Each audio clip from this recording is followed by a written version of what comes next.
আমরা আমাদের নতুন দলের পক্ষ থেকে কথা দিচ্ছি, আগামীর বাংলাদেশ গণতন্ত্রের বাংলাদেশ হবে। আগামীর বাংলাদেশে তরুণরা নেতৃত্ব দিয়ে চাঁদাবাজ দখলদার মুক্ত বাংলাদেশ কায়েম করবে করবে করবে। রক্ষী বাহিনী গঠন করে এদেশের হাজারো মানুষকে হত্যা করেছে।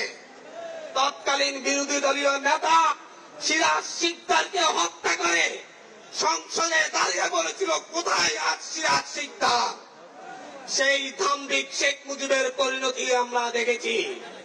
আমরা তার পরবর্তী সময়ে ৭৭ থেকে আমরা তার পরবর্তী সময়ে ৬টি বছর মেজর জিয়ার শাসনামল দেখেছি, যেটা বাংলাদেশের মানুষকে একটি পথের দিশা দিয়েছিল। কিন্তু তার পরবর্তী থেকে আবারও বাংলাদেশ পথ হারিয়েছে। স্বৈর শাসন, একদলীয় শাসন এবং প্রতিটি ইলেকশনের আগে রক্তক্ষয়ী সংঘর্ষ এদেশের মানুষকে আবার চিহ্নি করে তুলেছিল। বারবার ১৯৯০-এর গণঅভ্যুত্থানের পরে গণতন্ত্রের প্রশ্নে যে মীমাংসা হয়েছিল, সেই মীমাংসাকে উপেক্ষা করে প্রতিটি জাতীয় সংসদ নির্বাচনের আগে এদেশের মানুষ এক দল আরেক দলের মুখোমুখি দাঁড়িয়ে সংঘাতে লিপ্ত হতে বাধ্য হয়েছিল। ২০০৭-৮ সালের সেনা শাসনের পরে শেখ হাসিনা ভারতের সাথে এবং তৎকালীন মঈনুদ্দিন আহমেদের সাথে চুক্তি করে একটি পাতানো নির্বাচনের মধ্য দিয়ে বাংলাদেশের ফ্যাসিবাদী শাসন ব্যবস্থার ভিত্তিপ্রস্তর নির্মাণ করে।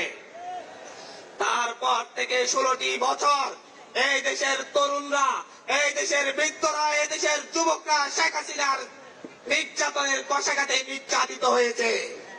আমরা দেখেছি শেখ হাসিনার হিংসাত্মক মনোভাবের কারণে বেগম জিয়াকে কিভাবে দিনের পর দিন কারাগারে থাকতে হয়েছে। আমরা দেখেছি কিভাবে এদেশের বিরোধী দলীয় নেতা কর্মীদেরকে গুম খুন করা হয়েছে। আমরা দেখেছি শুধুমাত্র বিরোধী মত পোষণের কারণে এদেশের মানুষের উপর কেমন নির্যাতন চলে আসছে।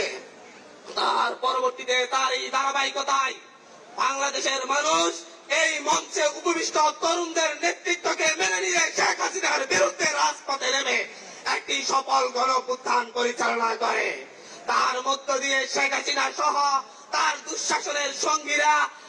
দুঃশাসনের সঙ্গীরা এদেশ থেকে পালিয়ে তাদের দাদাবাড়িতে আশ্রয় নিতে বাধ্য হয়।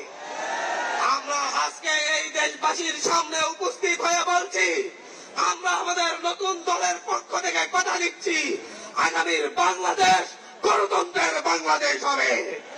আগামীর বাংলাদেশে তরুণরা নেতৃত্ব দিয়ে চাঁদাবাজ দখলদার মুক্ত বাংলাদেশ কায়েম করবে করবে করবে।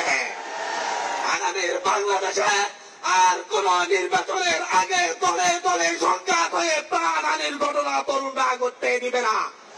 আগামীর বাংলাদেশে সকল দলমত নির্বিশেষে একসাথে বসবাস করবে। আজকে যেমন আমাদের এখানে সাড়া দিয়ে বাংলাদেশের সকল রাজনৈতিক দল এখানে উপস্থিত হয়েছে, আগামীর বাংলাদেশ নির্মাণে আমাদের এই তরুণ প্রজন্মের নেতৃত্বে সকল রাজনৈতিক দলকে সাথে নিয়ে আগামীর বাংলাদেশ পুনর্গঠন করা হবে। এটা এই দেশবাসীর কাছে আমাদের প্রতিশ্রুতি। আমরা এই প্রতিশ্রুতি রেখে আপনার সংক্ষিপ্ত বক্তব্য শেষ করছি। ধন্যবাদ। ইনকিলাব জিন্দাবাদ।